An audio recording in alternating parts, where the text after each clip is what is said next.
Welcome to this week's podcast episode. We have Kim Sorrelle, and she is an author. She's a speaker. She's survived stolen. She's very strong and resilient, and she's also the audience, or sorry, she's also the author of the book "Cry Until You Laugh." And so we'll talk all about that today. I'll introduce you to the show and let her talk about her background and story. So, Kim, welcome. Thank you, Dr. Christopher. It's so great to be here. Yes, I know we had connected backstage. I know we have similar. Your son is a medical student, CT Southwestern, and so tell us more about your story, and we'll go from there. Sure. Yeah. Yeah. First of all, I'm an entrepreneur as well. I started my first business right out of high school. So anything finance, I certainly am interested in. And what you're doing for doctors is amazing because it's almost like pro athletes that need somebody in their corner, right? And so that they don't retire broke from when they're done playing football. So it's good that you are there. I'm so grateful for that. A few years ago, I was diagnosed with breast cancer. And then 4 months later, my husband was diagnosed with pancreatic cancer and passed away 6 weeks after that. Mhm. When I was diagnosed, I started writing. It was therapeutic, for one thing, Mhm. but also I went to a bookstore and everything was either very medical or very depressing.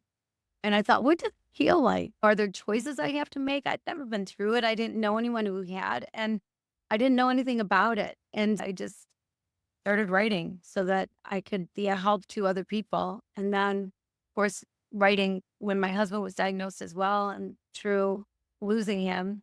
And so I wrote for about a year, and that is Crying Until You Laugh. That is hopefully helping people now. Yeah, very inspiring story. I had personal story with my family members having been afflicted by breast cancer, and I think really when you especially with health, right, makes you appreciate life, your relationships, your family. You brings to light so many things that are so important in today's world. First thing you said, I love that you write helps clarify your thoughts. Tell us that you talk about this four-letter word that will rock your world. And so tell us about that. Yeah, I thought that I had my life figured out. Was married, and my husband and I had just become empty nesters, and we were excited about it. You want kids to be independent. I love my kids, but it was okay for them to move out. Yeah. And so we were excited on this new path, this new phase of life. And then wham, we had cancer, and then losing him, I had to develop a whole new life, figure out life. I had to figure out everything. And uh, one thing it made me do is question the true meaning of love. Everybody uses the word, right? And but there's so many songs and so many books written about it and so much out there. But what is it really? It seems to be this mystery. And I wanted to make sure I was doing it right, doing life right. And so I decided I would devote a year to figuring out the true meaning of love. And I was in Haiti most of the time when I was doing it. And what I found out about love rocked my world, changed my life. Like things that were taught about love are not love. Mhm. And there's so much more to love than what we know. And so that is that four-letter word that we all need to know better. Love. Well, interesting. Yeah, and I agree. It's such a thrown around term and it's misused and people don't really know. Tell us the five shocking truths that you were never taught about love. Well, one of the things about love is that I use this 2,000-year-old poem that you hear sometimes at weddings. Love is patient, love is kind, does not envy, does not boast. And I took one word a month to figure it out. And so one of the shocking things is that one of the phrases in there is love keeps no record of wrongs. And I thought, what does that possibly have to do with love? And what does that even mean? Because we might forgive people, but we don't forget the things that happened to us. And so when I was working on that one, I happened to be invited to Haiti to show people this water project I was working on. And so 8 men from the US went along, and then there were 2 men from Haiti that I invited along to translate and help with the water project. and it's something that they knew inside and out and were doing every day. And so we got out to where we were staying in this remote area, and it was just this little building with 2 rooms, and each room had 4 twin-size beds.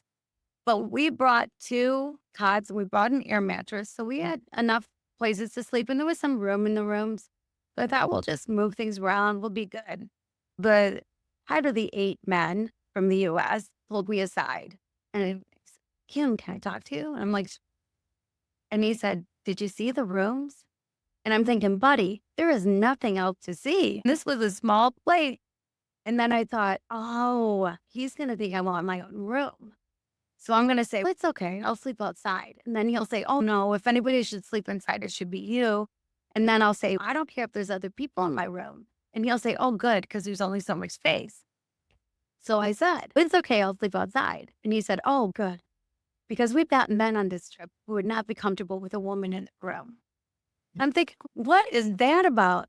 And so I had to figure it out. I looked around, there was a piece of plywood being held up by a couple wooden pieces. And I thought, well, if I sleep under that, at least I won't get wet if it rains. But I was scared to death because there are tarantulas and there are snakes and chupacabras, or I don't even know what is lurking in the bushes of Haiti. And I was so afraid that I would be dismembered or bitten. And did Haiti have the anti-venom? And we're out in the countryside. Can I get flown to Miami in time to save a wind? I didn't know what was going to happen. So the first night I went to bed, blew up the air mattress that held air for about an hour. And then I was sleeping on gravel. And it was so loud. There were dogs barking and horns honking. And then at 2 a.m., voodoo drums started. And then it went for quite some time.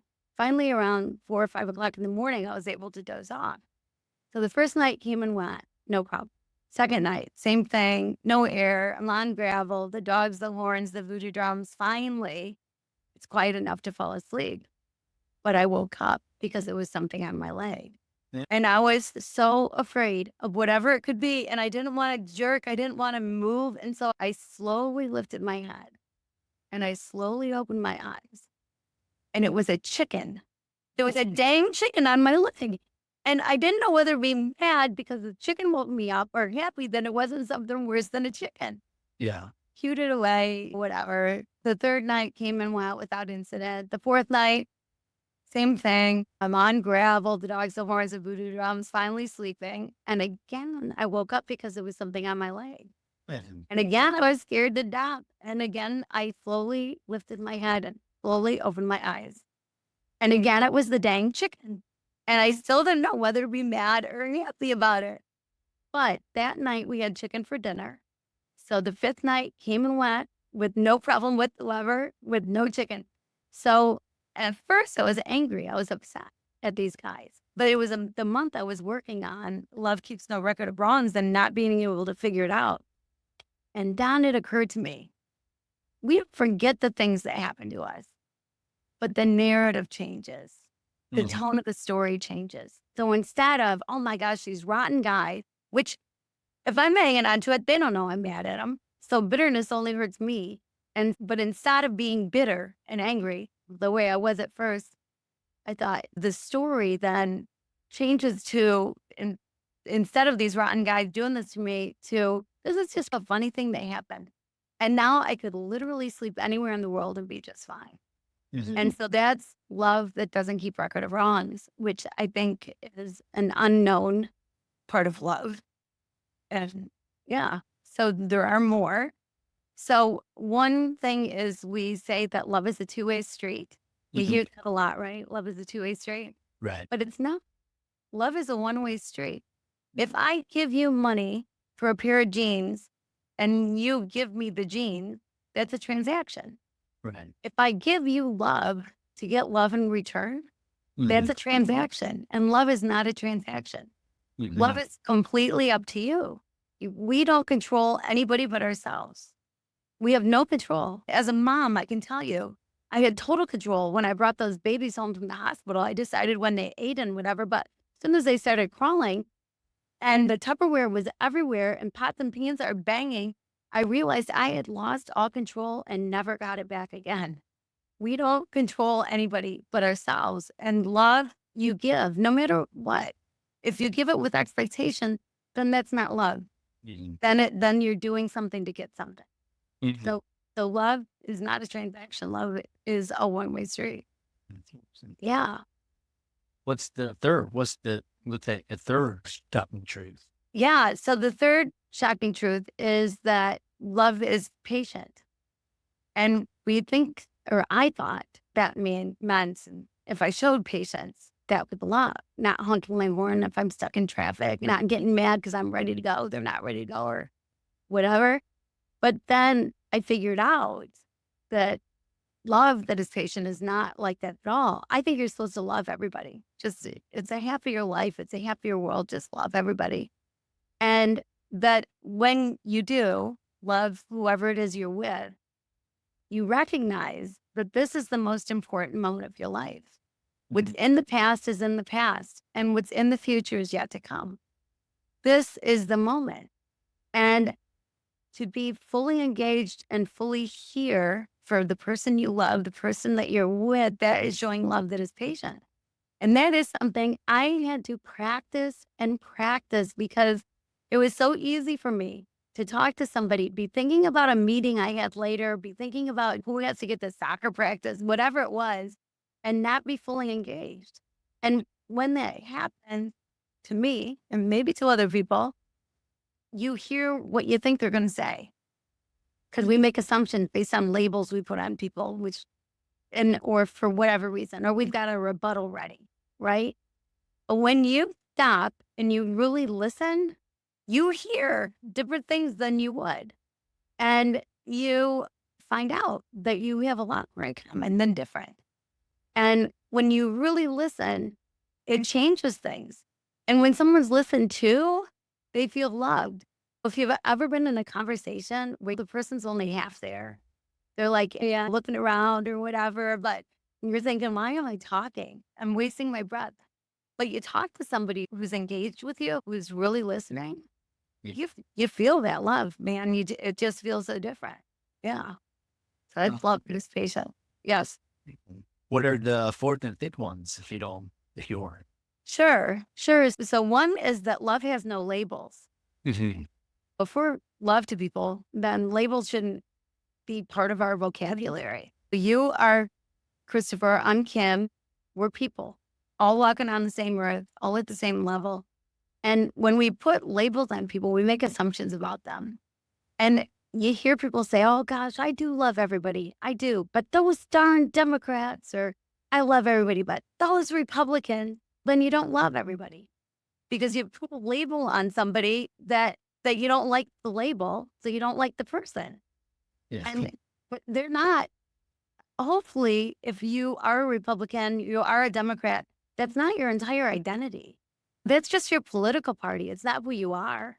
It shouldn't be who you are. Hopefully, you're a little bit deeper than just a political party. Yeah. And so, love has no labels, and take them away and just let people be who they're created to be. And it's okay to have different opinions. That's a good thing.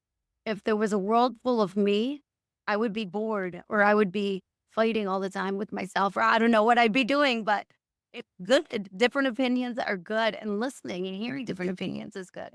And yeah. And the fifth one I would say is that love is not an emotion like fear or excitement. We don't live in fear. Fortunately, we don't live in fear. That's not, it doesn't encompass us every moment of every day. You know, after we watch a scary movie, you're a little clanging in the night, whatever, you're going to be fearful. There's going to be some fear, but it'll go away. Or excitement. You're not just always excited all the time, right? Right. Those are emotions. Love is not an emotion. Mhm. Love is universal and all encompassing. Love is who you are. Love is who you can be to other people. It is walking, talking, living, breathing. It's so much more than a Valentine card with a heart on it. That's fascinating. I know we're getting close to the end, but this has been really interesting because, like I said, it's almost, especially with, for example, finances, we're not really taught it unless we are clear about what is money, how do we, all that. And same thing with love. It sounds like there's all these misconceived notions, Valentine's Day, the media. What surprised you the most about the meaning of love and the word love? I think the thing that surprised me the most is that I wasn't taught it. I think that was the most shocking thing is that when I started out on this journey, first of all, to devote a year to something is crazy to me. Like I go out to dinner, I have a hard time committing to an entree, much less committing to a whole year of doing something. But I did.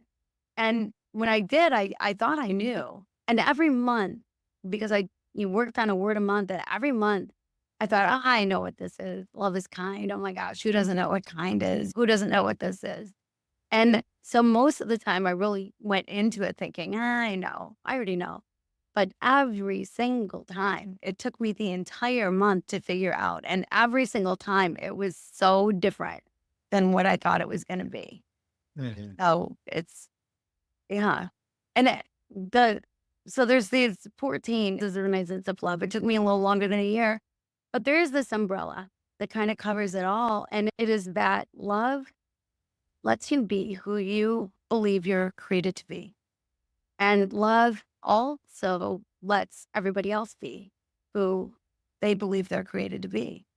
So there's no room for judgment or condemnation, no racism, no nothing bad toward anybody. And there's no room for fixing people. I was the queen of unsolicited advice. I could look at somebody's life and go, it'd be so much easier if you just did this. But love would say, no, it's not up to you. You don't control them. Their life. If they want to ask you for advice, they can. Oh, it's keep your mouth shut. Like, just love them. All you have to do is love them. Everybody gets to make their own choices and decide who they're going to be, what they're going to be, how they're going to treat people. And even, well, with doctors, it's so important the way you treat people, right? So important. And people are thinking they're the only patient that day. They're not thinking about your whole day and everything else you have going on. Living in love that is patient, living in love that doesn't put labels on people and really listens and hears, not based on assumptions, but lets each individual be an individual is something to practice. Yeah, really fantastic. Sounds like love is like spirit and like life, and it's more than what we make it out to be for Tom. Really fascinating discussion. Helping people follow you, contact you, have your link, your LinkedIn, social media, and also your book as well. Yeah, so my website is kimsorrelle.com, and I'm literally the only Kim Sorrelle in the world spelled my way. Like, most people can't say that, but it's because my last name's obnoxious. It has way too many letters. There are 2 R's, 2 L's, 2 E's. SORELE, so that's a little hard one to remember, but loveis.info is another way to get to my website. That's a little bit easier, loveis.info. But I am all over social media. I love hearing from people. My book, Love It, that came out of that journey, as well as Cry Until You Laugh, that came out of that journey, are both available on Amazon, all the booksellers. Love is in brick and mortar stores as well, Barnes and Noble and wherever. And so Love is easy to find.